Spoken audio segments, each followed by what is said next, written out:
Me, 44-year-old male, and my soon-to-be ex-wife, 39-year-old female, have been married for 11 years, no kids. We were a pretty chubby couple until 2 years ago, when I had a blood test, and it came out that I was prone to contracting diabetes, gout, and hypertension. It really scared me, and we both bit by bit started to have a very healthy life. I went from 117 to 85 kilograms, and my wife, let's call her Jane, from 83 to 65 kilograms. We felt great, and needless to say, I never developed those diseases. We attended a gym almost daily in the afternoon where the affair partner worked as a coach. Let's call him Baldy. When my wife started getting in shape, I noticed most guys turned to see her. I felt so proud of her. She is fairly busty and she has magnificent legs. Of course, Baldy wasn't the exception. I noticed Baldy likes to check women's butts. I've seen him doing it several times, and he likes to show off how ripped he is. When Jane and I were regulars at the gym, I noticed she was enjoying the attention she got from men. Once we were using the elliptical machines. In front of them, there is a cable machine. Baldy took off his t-shirt and started doing crossovers. I turned to Jane with my face of, "Can you believe this guy?" But she was staring at him and she wet her lips. I saw Baldy and I swear he was grinning. I felt crushed.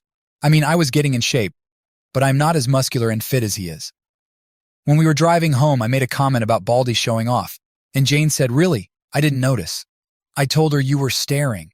She said, "I don't remember. I must have been thinking about something else." I shrugged it off and kept driving, but from there on I noticed they were talking more frequently at the gym. Some weeks later, Jane was doing squats using the Smith machine. Suddenly, Baldy went to help her. Isn't he nice? He was grabbing her by the waist and I got angry. She finished the first set, and I got there and told him in a not nice way, "I got it from here." Baldy just smiled and told me, "No prob, buddy." He calls everybody buddy, and walked off. Jane knows me very well, and when she heard my angry tone, she said, "My God." I told her, "We'll discuss this at home." At home, drama blew up. She called me immature and jealous. I told her I noticed he was trying to get into her pants. She said that she knows that, but she would never cheat on me. I said then why did she let him touch her, and she said she didn't want to be rude. About an hour later, arguing, we agreed to change gyms. So we went to another place to exercise, but Jane was resentful at me in the following months. Her argument was that I don't trust her. On the third month after we changed gym, a very good opportunity opened up in my job, but in the afternoon. We discussed it and I took it, and we had to attend the gym at different hours. I went in the morning and Jane in the afternoon. This is when it all went south. Jane's resentment increased and we barely speak. I send her messages telling her about my day, that I miss her, memes. But she rarely replied or just, "Yes, okay, same here, ha ha ha." I was very worried and proposed couple therapy. She said I was the one who needs therapy because I'm the one with trust issues. I agreed. I was so desperate to fix our marriage that I even thought it was all my fault. So the following year, 2022, I went to therapy, but Jane's behavior didn't change. We weren't intimate anymore. She never was in the mood. I snooped through her phone, but didn't find anything out of the ordinary. I looked into her car for a second phone. Nothing. I checked her phone again to see her map history. It only showed me housework house, gym house. Whenever I tried to talk to her, she just said she feels that she's having a 40s phase. It'll pass. I never had any evidence of cheating, so I continued working and worrying. We live in a condo. The security guard, a very cheerful man called Mr. P, greeted me. We chat a lot. He was touching his shoulder and told me yesterday he had to move a heavy sofa, and he has some pain today. I was sympathetic, and he dropped the bomb. "Maybe you can arrange a meeting with your massagist." I told him who. He said the guy who came yesterday to massage Mrs. Jane. It took me a second to process this. I told him, "Do you have a video of him?" I think he noticed I was pale and hurried to show me. Guess who? Baldy, of course. He has come a few times to massage my wife. I took the day off and started investigating. I asked a coworker for his car, and in the afternoon I followed Jane. She parked her car at the mall where the gym is, and there is Baldy waiting for her. They giggle and behave like a couple. Kisses, hugs, and I feel nearly in tears. They walk a couple of blocks and go into a residential area. I tried to follow them with my phone ready to record, but the guard stopped me and asked, "Can I help you?"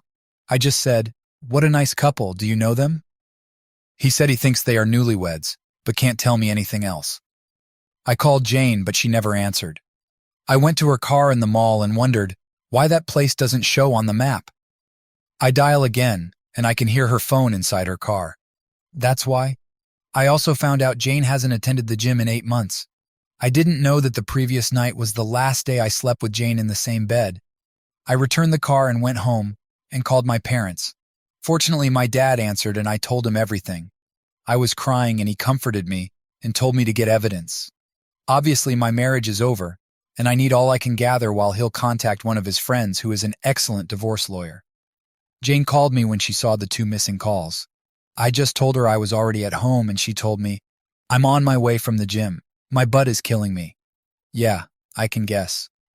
When she saw me, she asked, "What happened? Why did you cry?" I don't know how, but I was mentally focused.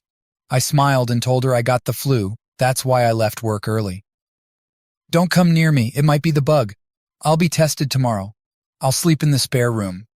She agreed. I cried silently and didn't sleep a wink. Nearly midnight, I heard her giggling. I guess she's messaging Baldy, but I didn't find any evidence of her contacting another man. Then it hit me. Why didn't I see it earlier? I bet the affair partner is disguised as one of her female co-workers.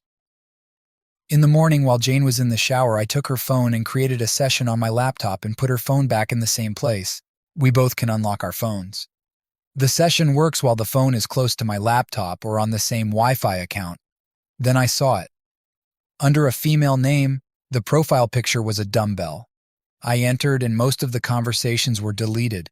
I guess they use work words as code in case I snooped. "Can you deliver the papers on my desk?" I know she doesn't have a desk at work. "Going to the meeting, where are you?" On the top of them. "Boss is in his office. He's clueless." Pretty clever. I guess I am boss because I know her boss is a woman. Jane got out of the shower and saw me. "You look worse. Why don't you stay with your parents?" I denied the idea, thinking of getting evidence. After Jane went out, I contacted my dad, and he gave me the name and number of the lawyer. I called him and explained everything. He told me the captions I took from my laptop are useless. They don't have any factual evidence, since it's not the affair partner's name, and she was smart enough to leave pieces of conversation that look pretty innocent. I can take pictures of them at the mall, but she can argue they are just good fellows, and I can't invade into the residential area without permission because it might get me into more trouble. At work, I was in zombie mode, thinking how to get evidence. I might install secret cameras in my house, but Baldy rarely goes to my home and Jane might find them. Unless I'm out of the picture. I texted Jane and told her I'm positive for the bug, and I'll stay at my parents' because I might need help. She liked the idea and told me she would miss me, but she'll call me every day. When I hung up, I called my dad and my brother. When I got home, she had already packed a suitcase for me. She was so eager to get rid of me. I told her I'll take my laptop, and then I checked her messages.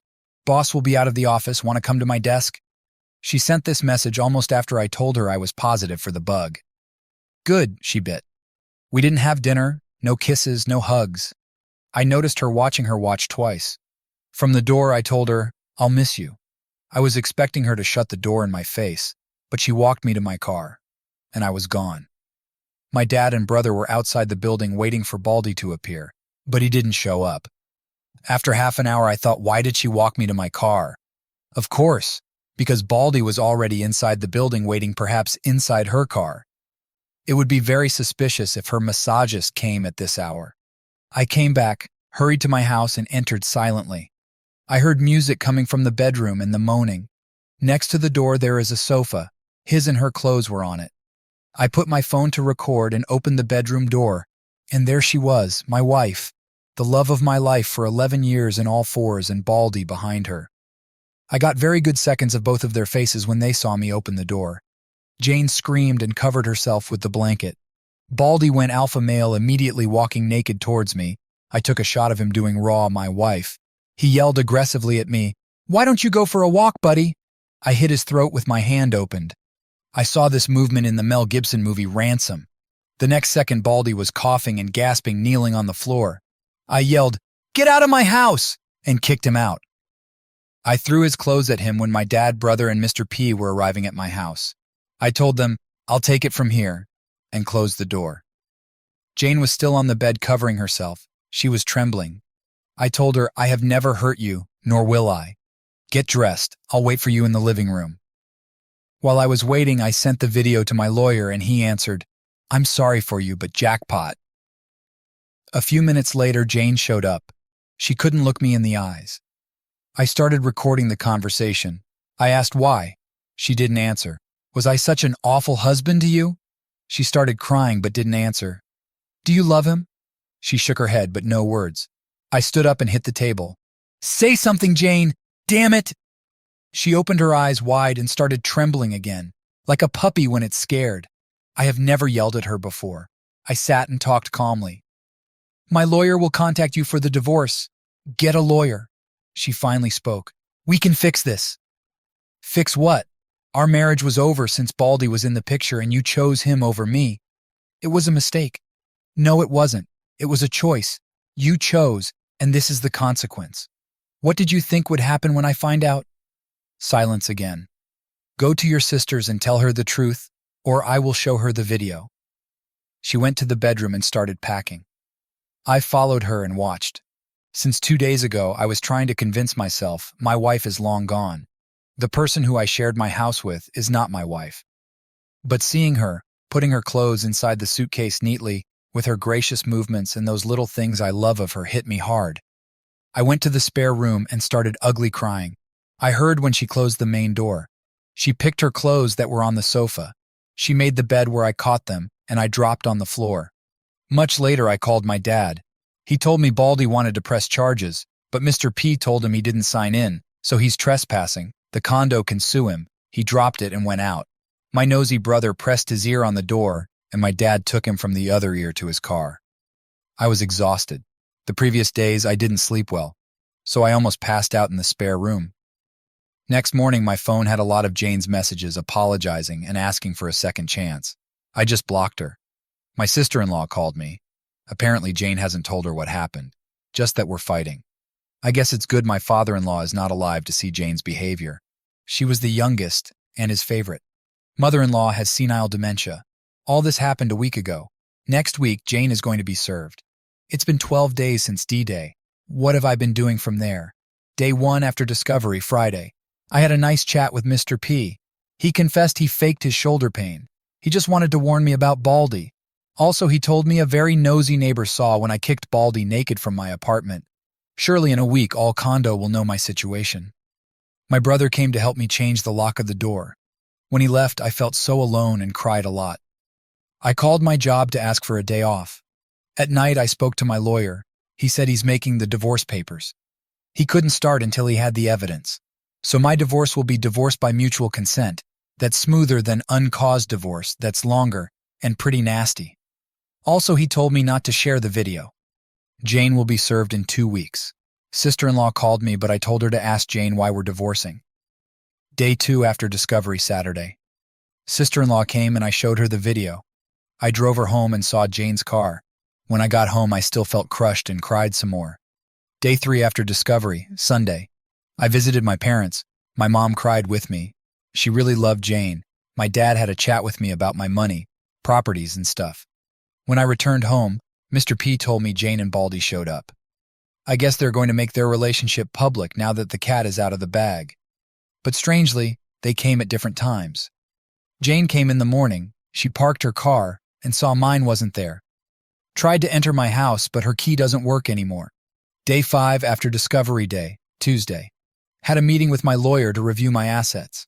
Fortunately, my dad made Jane sign a prenup, so she can't touch anything I had before we got married. My house mainly. All remaining stuff gets divided 50-50, and I can get compensation for her adultery. As compensation, I'm going to take out alimony. I can fight for all the stuff, but everything reminds me of her, and I want to start anew. When I left home, I heard whispers. I turned my head and saw 2 neighbors that immediately pretended they didn't see me. They walked in front of me and greeted me. I knew this would happen. After that, I went to the gym and work. This repeats all week, so I'm going to omit it. Day 6 after discovery day, Wednesday. Nothing interesting. I only have Facebook as social media. I ignore all direct messages asking me to contact Jane. I closed it and opened Reddit and had a nice time reading about all you champions that overcame what I have been experiencing. I felt better, so I thought of sharing my own experience. Day 7 after discovery day, Thursday. I started writing. I posted it before going to the gym. When I was at work, it amazed me how many people were reacting to my story. I answered some comments. Day 8 after Discovery Day, Friday. I was reading comments and answering all morning. I was smiling. Feels good to be appreciated.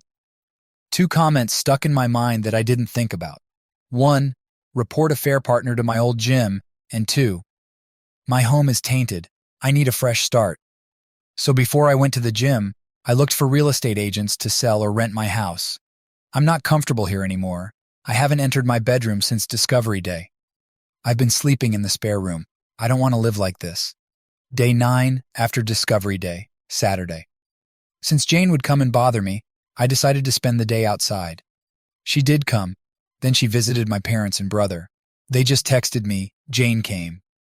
I answered, thank you, I don't want to talk about her yet. Day 10 after Discovery Day, Sunday. I spent the day with my parents. We visited a town 2 hours from the city and had a blast. I don't know if Jane came. My dad told me not to sell my house but to rent it. I agree and went home. When I got home, Mr. P told me Baldy came in the afternoon alone again. He asked for me, but Mr. P told him I'm away. He left without a word. Day 11 after Discovery Day, Monday. Yesterday, Monday morning, I went to my old gym. I was not sure if I'd meet Baldy. He worked in the afternoon, but he was screwing my wife in the afternoon, so I thought he's changed his shift. He was nowhere to be found. I asked to talk to Frank, the gym owner. While I was waiting for him, I met an old janitor I used to chat with. He told me to say hi to Miss Jane. I guess my new normal is to tell everybody we split up. I smiled at him. Frank finally received me. I asked about Baldy. He told me Monday is his day off. He asked for more hours and now he works from Tuesday to Sunday in the morning. Then I explained the reason for my visit. He listened carefully until I finished and finally showed him the video. He stayed silent and thinking. He said, "You're not going to like this." I just thought, what now? Frank called the receptionist to bring Harry, another coach and Baldy's friend. He has a big beard. Frank asked him to tell me about Baldy's girlfriend. Fasten your seatbelts, this is good. According to Harry, Baldy is head over heels for Jane, and Frank confirmed it. He told me Baldy had many complaints, especially from female members, but for the last months, he has changed. No complaints, and he's very professional to all members, and Harry told me something that made my jaw drop. Baldy is trying to marry Jane by baby-trapping her. I was processing this information when I felt something starting from my chest. It climbed up my throat and finally blew up in my mouth. I laughed. I swear I was Joker-madly laughing. I even teared up a bit. Frank and Harry were very confused. I thought, oh, sweet karma, thank you. After I calmed down, but with a big grin on my face, Harry asked what was going on. And Frank explained, this is Baldy's girlfriend's husband. Harry made a shocked face. Oh man, this is bad. This is really messed up. Harry left. Next, we discussed firing Baldy. Frank said he has to report the situation to the coach association, not real name, and he surely has to fire him because Jane was a gym member, or Frank's gym could have legal repercussions. About his license as a coach, I need to make a legal document explaining Baldy is the reason for my divorce, the key number of my divorce case, and the video. My attorney will give the video to the coach association's attorney. I can't share it. Baldy will lose his license from that association, but he can go to another association and apply for another license. It'd take months, though. I asked if Baldy can appeal.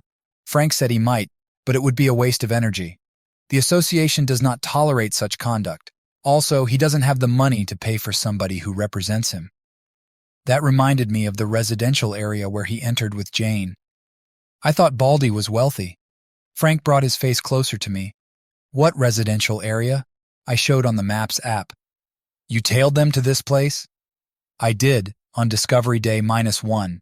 Frank got angry. That's where my late father's house is. After Frank's father passed away, he inherited the house.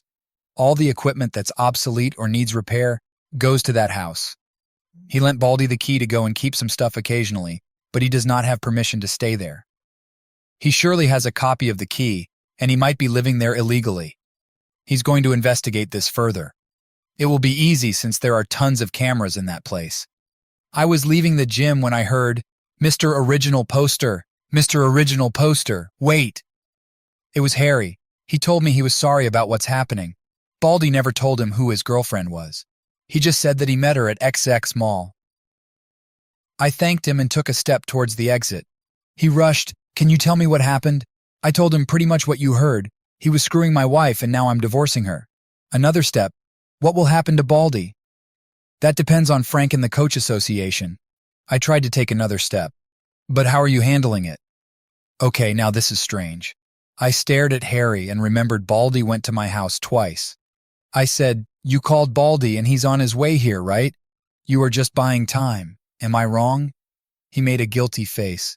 "Please, Mr. Original Poster, talk to him. He's really desperate. He was crying yesterday. His your wife, isn't returning his calls. Tell me, why should I care if he's rotting in hell? I'll be here with you so you don't be scared." I laughed. "Scared? Of that weakling? He didn't tell you I kicked him out of my house naked, right?" Harry didn't believe me. "Fine, let's see what he wants." I saw there are cameras where we were talking and sat in front of a table in the reception. I don't think Baldy is stupid enough to attack me, but who knows? Besides, I'm really curious about what he wants. He came running 10 minutes later and saw me waiting for him. He extended his hand. I crossed my arms and left him with the hand hanging. "What the hell do you want?" I looked angrily directly into his eyes. He sat in front of me. "Listen, buddy. Stop right there. We're not buddies. Mr. S, the janitor, is my buddy. You are not." He seemed apologetic. "Okay, my bad. I want to say I'm sorry for everything. I never wanted to hurt you and I really care about Jane." "Well, you just said 3 lies to my face.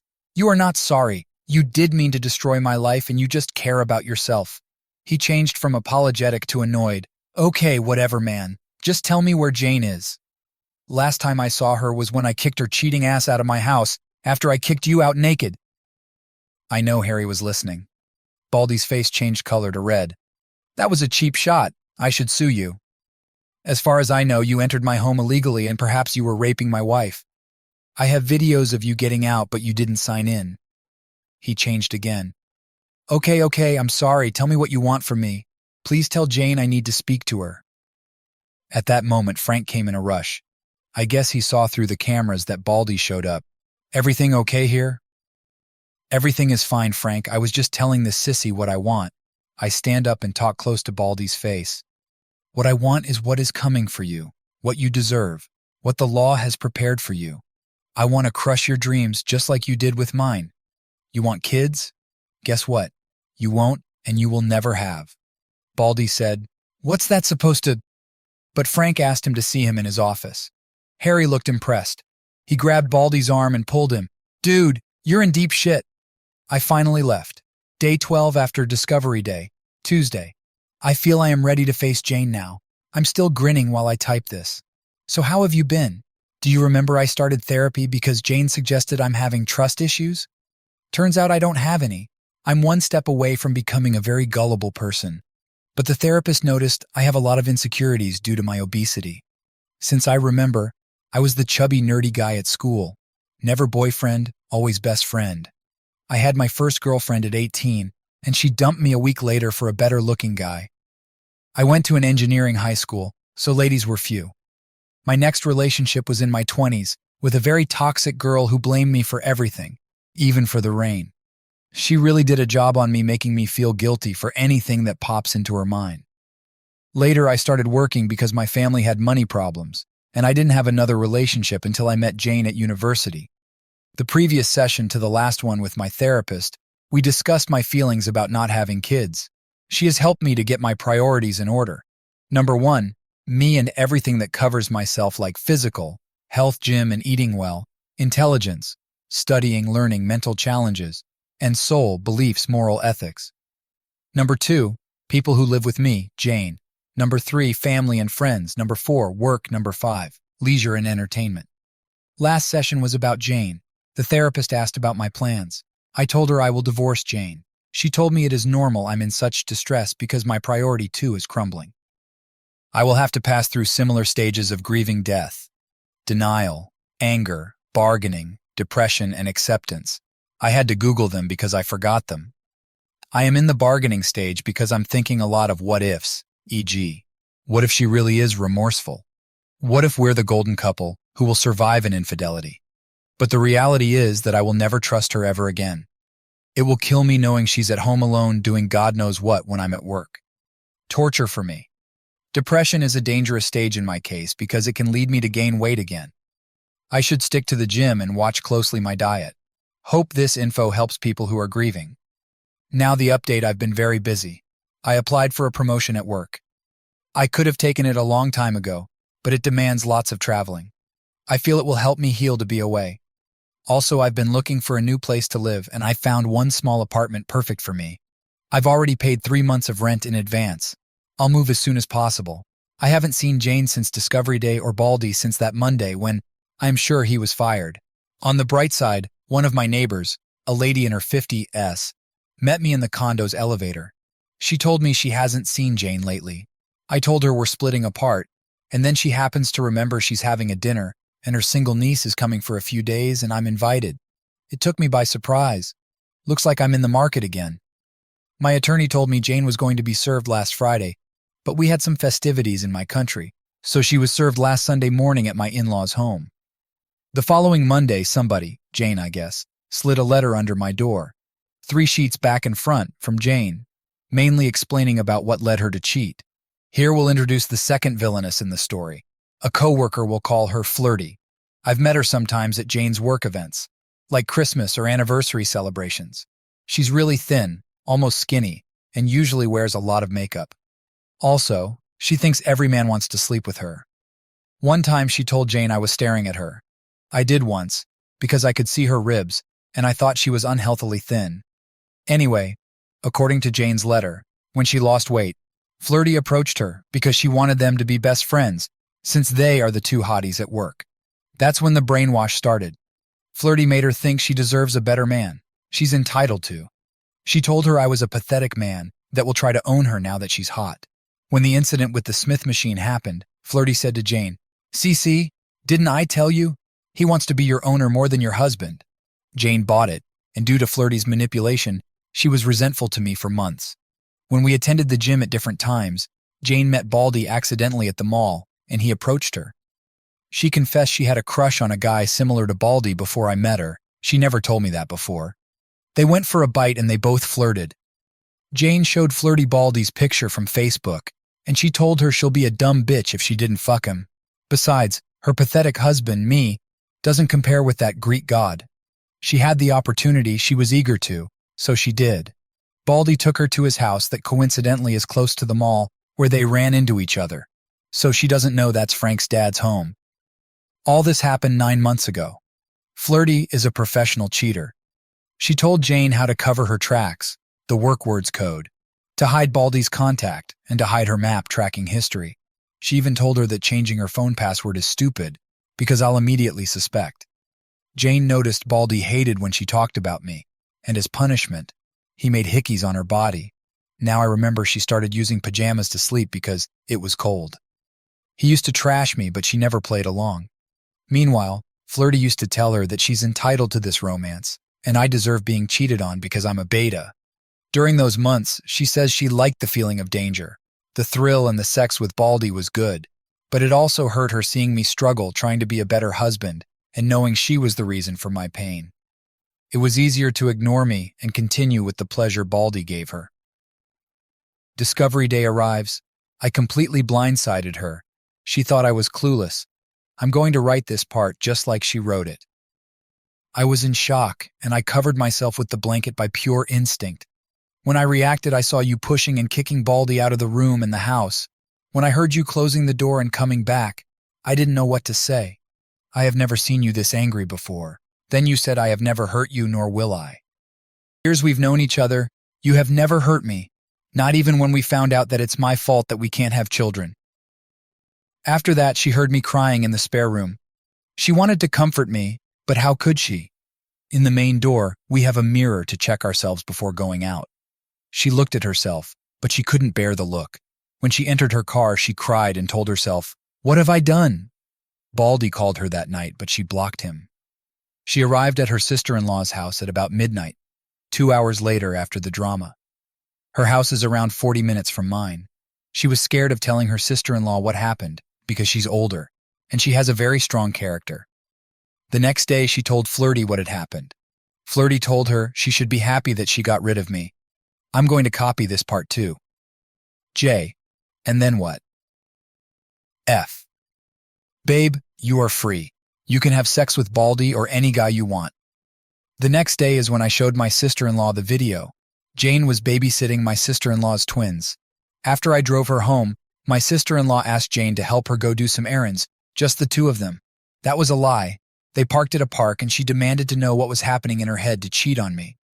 Jane cried and told her, I don't know. My sister-in-law confessed she was envious of our marriage. 11 years and not a huge fight. We both looked happy. She couldn't believe her little sister was capable of such a thing.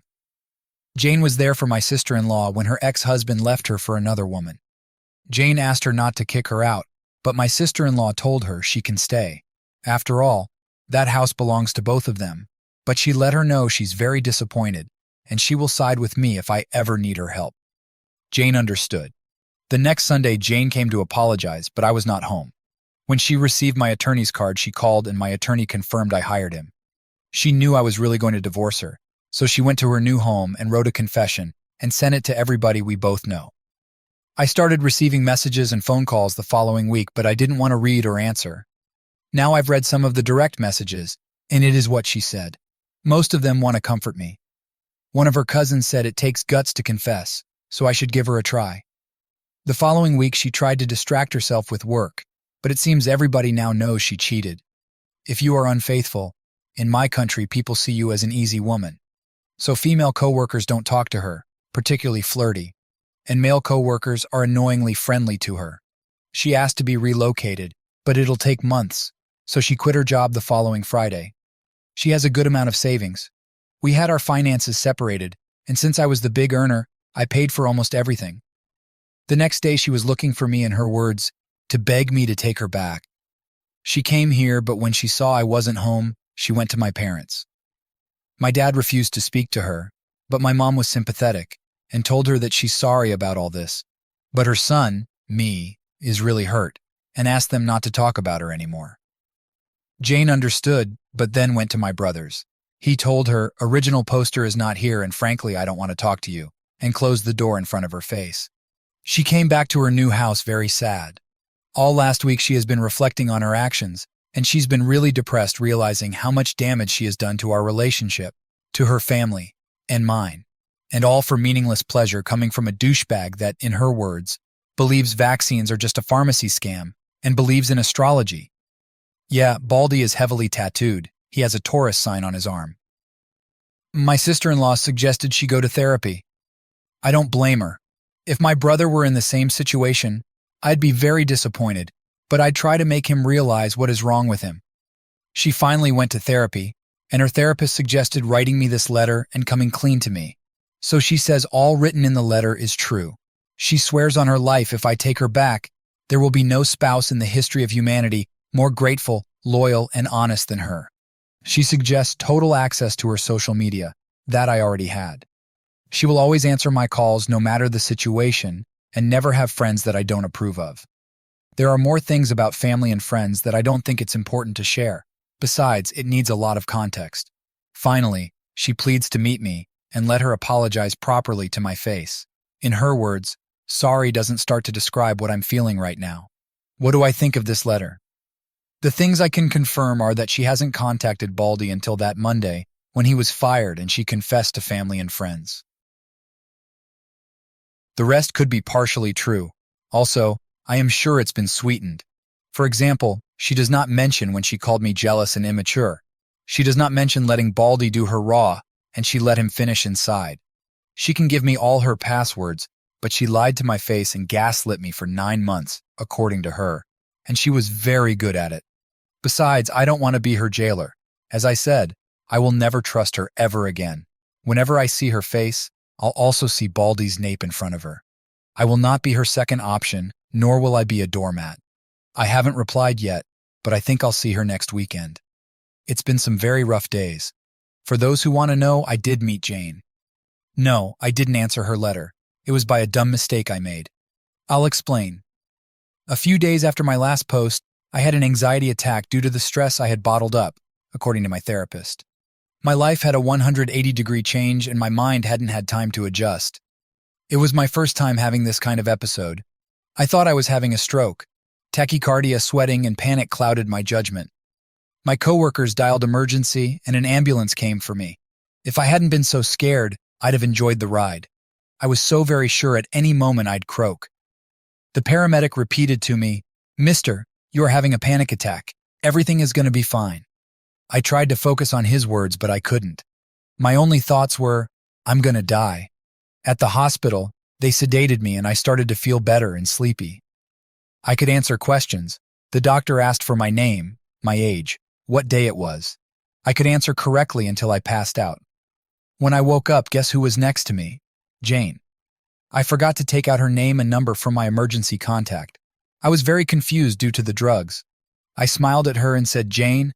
She was sitting reading a book, and when she heard me, she jumped off her seat and approached me.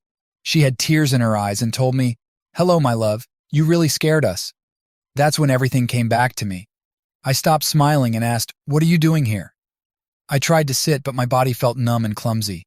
She shushed me and told me, "Take it easy, no sudden movements. I'll get the doctor." She kissed my forehead and left. I wanted to evade the kiss, but also my reflexes were numb. That kiss felt so familiar, but I know it has been more than a year since she kissed me with sincere love. While she was gone, I looked around me. I was in a big room with 6 other beds, 4 of them with patients. They were all separated by curtains to have privacy. I also noticed I wasn't wearing my clothes, but a hospital robe. A few minutes later, she came back with the doctor. I had slept for 26 hours. The doctor explained all about the anxiety attack I suffered. He asked me if I stopped taking any meds, but Jane and I answered almost at the same time, He doesn't take any meds." I hate how well she knows me. The doctor told me the episode comes from heavy stress, or a sudden change in my life, or both. I glanced at Jane, but she hid her eyes. He ordered some days off to reflect and get some therapy. I told him I'm already in therapy, but the doc said I need to see a psychiatrist. My therapist is a thanatologist psychologist, so she can't prescribe meds. He told me that I must be hungry, and the next day I'd be discharged, and he left. It was 8 p.m., so Jane had another hour until visiting hours were over, and she didn't look like she wanted to leave.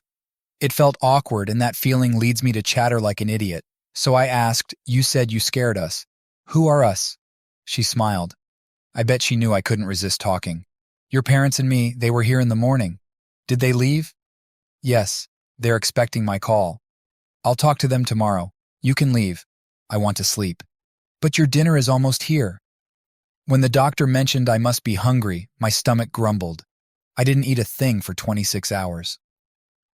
A few minutes later, a veteran nurse came with a tray on a cart. She asked Jane to manipulate the bed so I'd be in a sitting position to eat. I don't know what kind of face I made because Jane was amused and staring at me while the nurse arranged the tray in front of me on my bed. I'm an ex-glutton guy. She said, "God, I love you so much." I glared at her again and asked her one more time to go home, but the nurse got really mad at me. According to her, Jane sponge-bathed me, and she even shaved me. I didn't notice until she told me. Finally, she asked Jane to feed me because I was still coming out of the meds. I told her we're getting divorced, but she said that's not her problem, and I should be thanking her. She's been here to help, and I'm a very ungrateful person. Then she left. I refused her help and tried to eat even though my movements were very clumsy. I was making a mess with the soup, and Jane begged me to let her help me. I felt like a spoiled brat throwing a tantrum. I just said fine and let her feed me. I never felt so vulnerable before. She behaved very maternally and affectionately. I could have a close look at her. She wasn't wearing makeup. I saw more lines of expression. And also, she has crow's feet now. I felt better after I finished eating. She took the tray out of the room. She was in a good mood. I saw a patient in front of me, a man in his 50s, checking out Jane when she went out and came back. I'm not surprised. She was wearing a coat and jeans, but she's very pretty. I didn't like the feeling of being in debt to her. When she sat down, I said, "Thanks for being here." She looked me in the eyes and smiled any time. She tried to comb my hair on my forehead with her hand, but I could reject her this time. She looked hurt, and I didn't say anything. She tried to grab my hand, but I removed it, and she said, "Can we talk, please?" I remained silent. There are only 2 reasons for me to at least be cordial to her: the twins. They weren't baptized when they were toddlers, but after my sister-in-law's ex went away, Jane and I supported my sister-in-law and the twins. I love those two little rascals with all my heart. When we babysat them, I told Jane this would count as parent training for when we had our own. That will never happen. My sister-in-law asked us to be their godparents, and I teared up with emotion. They are the closest thing I have to a daughter and a son. I know Jane loves them too, and I don't want any drama near my godson and goddaughter, and I miss them so much. I haven't seen them since about a week before Discovery Day.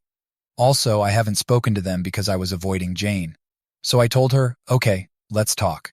In the condo. I'll contact you soon. She offered to take me home the next day when I get discharged.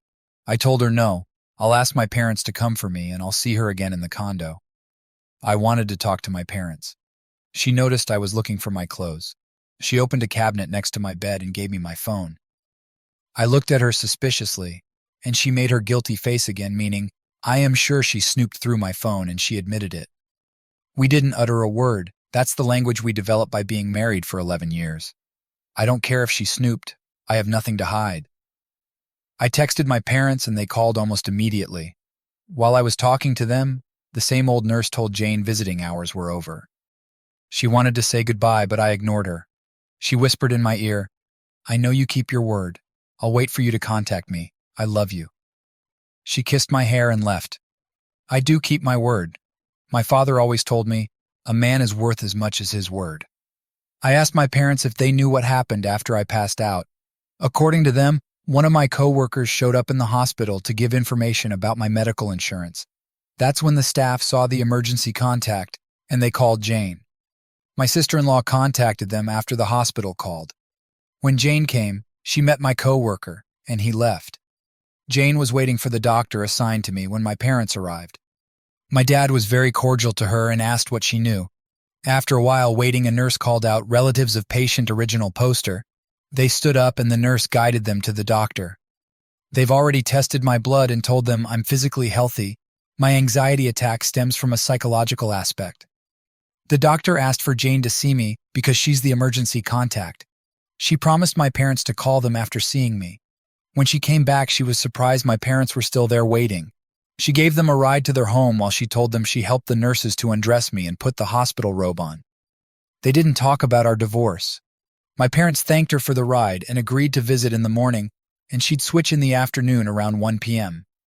Also, I called my sister-in-law to thank her for calling my parents. Luckily, my godchildren were still up, and I could speak to them. They were drawing get-well-soon cards for me.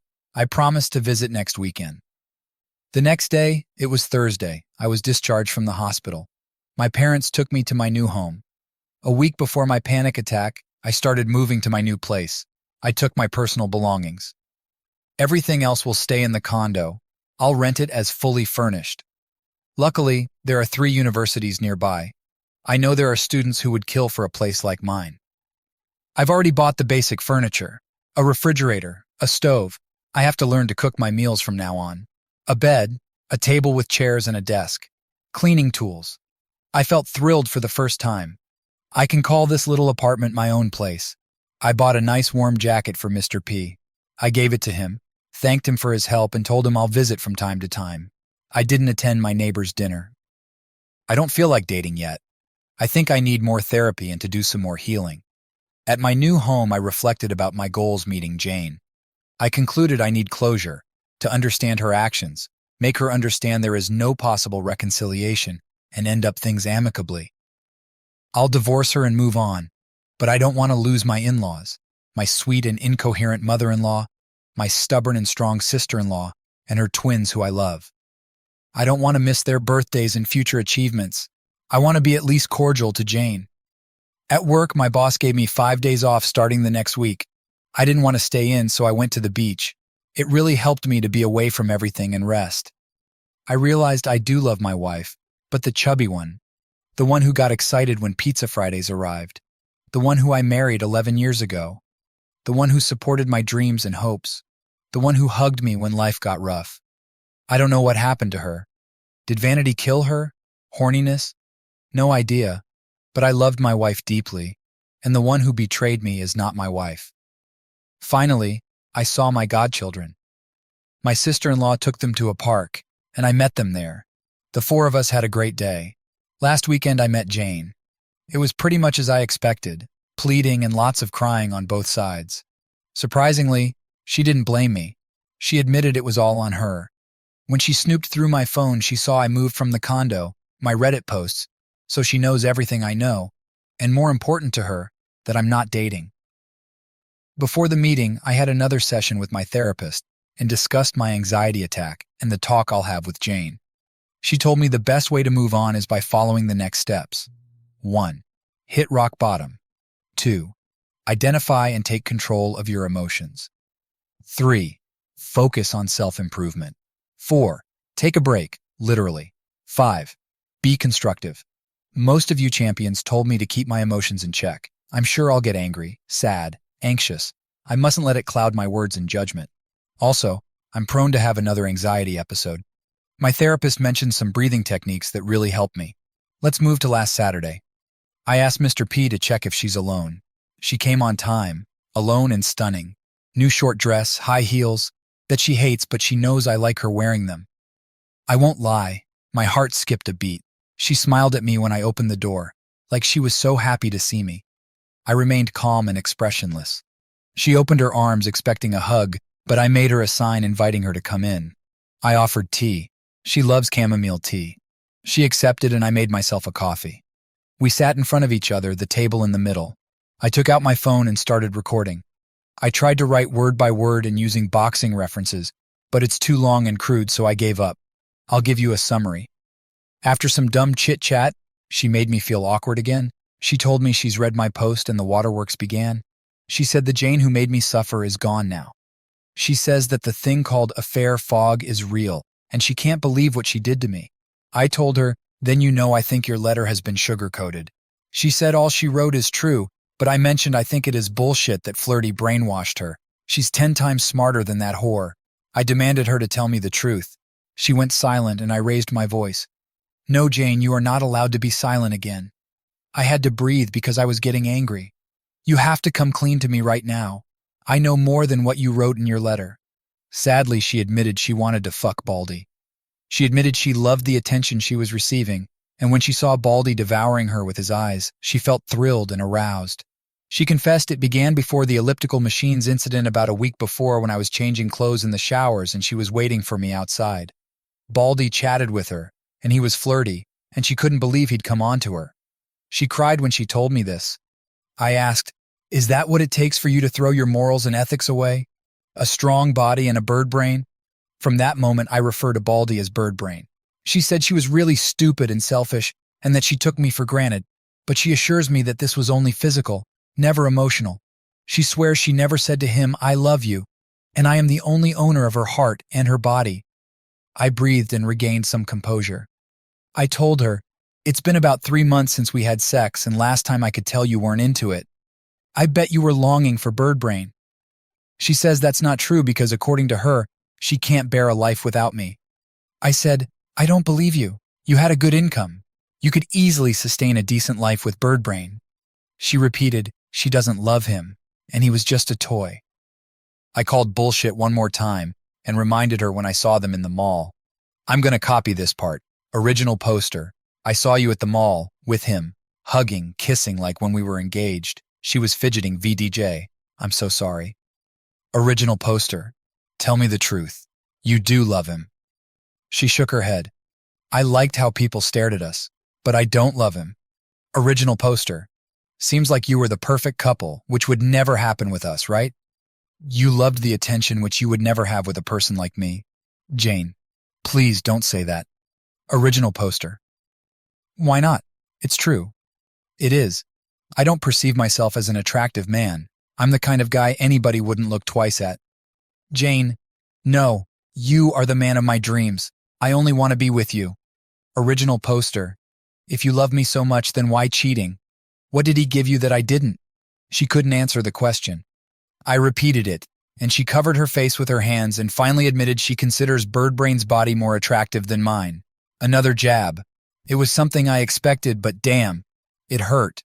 Jane, I swear I had a moment of weakness and I hate myself for that. Original poster, one moment, VDJ. I yelled again, VDJ. That moment lasted 9 months. Crying again. It went out of control. Original poster, 9 months. 9 fucking months of disrespect and lies. Tell me, how could I trust you ever again? Was Bird Brain the only one? What will happen when the next douchebag steps in front of you? You were very good at lying and hiding your cheating. Now she looked desperate. I'm telling you the truth. I know you have no reason to believe me, but I've reflected. I've seen my life without you, and I am so sorry. I'm sorry I cheated on you. I'm sorry I lied. I'm sorry your family hates me, but most of all, I am so ashamed I hurt you. I beg for your forgiveness. I'm here to come clean and fix things so we could be together again. VDJ. A lot of tears fell from her face. Before Discovery Day, I'd give an arm to ease those tears. Today, I only felt anger. Original poster. I think you are not getting it. I can no longer trust you. I can't be your husband anymore. There is no way I can forget you in that room with him. You texted him the very same day I told you I was going to my parents and you were ready to get rid of me. My God, Jane, half an hour after I left, he was inside you and raw, and you even let him finish inside. Why? By this moment, I was crying too, and I forced her to answer. She looked defeated. She said it made Bird Brain more excited and she liked it. And since she can't get pregnant, she thought it didn't matter. I swallowed saliva because I felt a huge knot in my throat. With trembling voice, I asked, "What else?" I was fishing for more information. I didn't expect to hear what was coming. Jane couldn't look me in the eyes. She looked down and said, "He made me beg him to finish inside." This was an uppercut to me. I couldn't speak for several minutes. This is when I hit rock bottom. We both cried and Jane only said, "Forgive me, forgive me." She tried to grab my hand, but I removed it. Then she told me the first time Bird Brain finished inside was the first time she denied intimacy to me. She felt dirty and didn't want me to be tainted. I felt disgusted. I almost threw up. She swears that's when Bird Brain became more demanding and threatened to come and tell me everything because he thinks Jane belongs to him. I couldn't utter a word. I could still feel the knot in my throat. I wiped my tears with my sleeve. I used our sign language to tell her that her makeup was running. She went to the bathroom and I could catch my breath to calm down a little. While she was away, I could confirm there is no way I'd take her back. I'm so disgusted I feel like I was gutted out. But also I knew I needed to know this. I needed to know how deep the rabbit hole goes. I don't want to carry this anger and confusion anymore. When she came back from the bathroom, I told her I can't go on. I need space and time. She said she understood. Before she left, she asked me if I will ever forgive her. I told her I don't know, but I appreciate her honesty. She hugged me. I didn't return the hug. She cried, and I could feel her tears wetting my neck. She swore in the name of my late father-in-law, who was her hero. She will never cheat on me ever again, that she has gone no contact with Bird Brain, she called him Bird Brain herself, and to devote her life to us, to our marriage. She even proposed to gain weight again, so I'd be sure she's committed to me. I told her she's saying nonsense. We both made a big effort to lose weight, but she says therapy made her realize she's a narcissist and an attention junkie. I gave her a key copy of the condo to get all her stuff. She finally left.